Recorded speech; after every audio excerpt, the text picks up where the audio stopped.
આ ગામની બહાર એક ખાલી ઘર હતું, જ્યાં કોઈ જવાનું હિંમત કરતું નહોતું. પણ એક દિવસ રાહુલે સત્ય જાણવા અંદર જવાનું નક્કી કર્યું.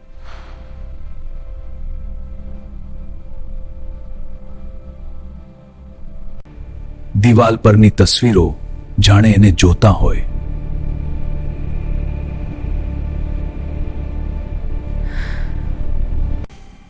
અને પછી લાઈટ બંધ થઈ ગઈ.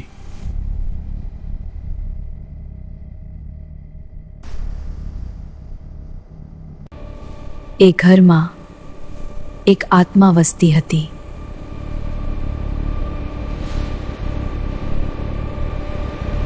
રાહુલ ભાગવાનો પ્રયાસ કરે છે, પણ દરવાજા ખુલે જ નથી.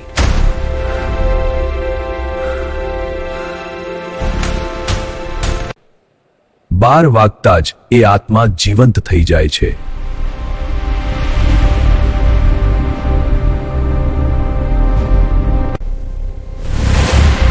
આજે તું તીજ પે નહીં છૂટા.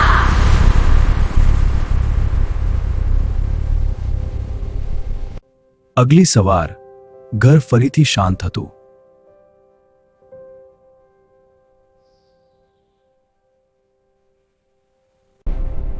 અને હવે રાહુલ પણ એ ઘરની તસવીરમાં કેદ છે.